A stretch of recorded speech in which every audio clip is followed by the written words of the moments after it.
Bonjour les amis, avant de commencer cette vidéo, je voulais vous préciser que dorénavant, lorsque je publierai des vidéos à caractère humoristique, ce sera signalé avec ce petit clown qui apparaît ici et qui précisera, qui vous permettra de comprendre qu'à chaque fois qu'une vidéo avec le clown présent est une vidéo un peu dans la dérision, dans l'humour, parce que je considère que quand on est gouverné par des clowns qui votent des lois de clowns, on ne peut faire que des vidéos de clowns. Donc c'est un petit peu le but. Donc voilà, vous savez tout. À partir de maintenant, lorsque vous verrez le clown dans le coin, vous saurez que vous pouvez vous attendre à tout. Merci de m'avoir écouté et je vous souhaite une bonne vidéo. Bonjour les amis. Excusez-moi l'accoutrement, mais je souhaitais tourner une vidéo anonyme. Donc j'ai mis la panoplie pour qu'on ne puisse pas me reconnaître, qu'on ne puisse pas m'identifier. Parce que je vais vous donner quelques conseils en matière de cette fameuse taxe dont tout le monde parle. La taxe sur les animaux de compagnie. Est-ce que demain votre chat ou votre chien va être taxé? Alors en France, pour l'instant, ce n'est pas le cas. Mais cette taxe existe bel et bien dans d'autres pays européens comme l'Allemagne, je crois qu'il y a la Belgique, enfin il y a pas mal de pays qui font cette taxe, qui vous expliquent que ça empêche les abandons d'animaux, ça empêche si, enfin ils vous donnent tout un tas d'histoires pas possibles en fait pour que vous payiez la taxe. Et c'est bien probable qu'un jour cette taxe vous pendonnez en France pour les Français.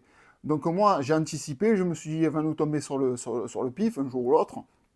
Donc je me suis dit il faut prendre les devants et il faut anticiper la taxe. Alors pour ne pas subir cette taxe, pour ne pas vous faire avoir par l'État, bien sûr, il ne faut pas vous rendre à l'animalerie du coin et acheter votre animal de compagnie parce que 2 mois après, vous allez recevoir un papier de certification qu'il va falloir payer la taxe et que vous allez devoir payer. Le jour où ça sera en vigueur, bien sûr, ce n'est pas encore le cas en France, mais c'est possible.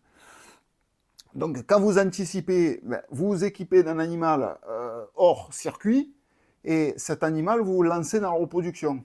Alors, je vous explique, je vous présente Kéops, qui est ici, d'où son surnom Kik, Kik, parce que c'est un chat qui a eu beaucoup d'enfants. Je vous laisse voir par vous-même les photos. Hein. On peut pas se...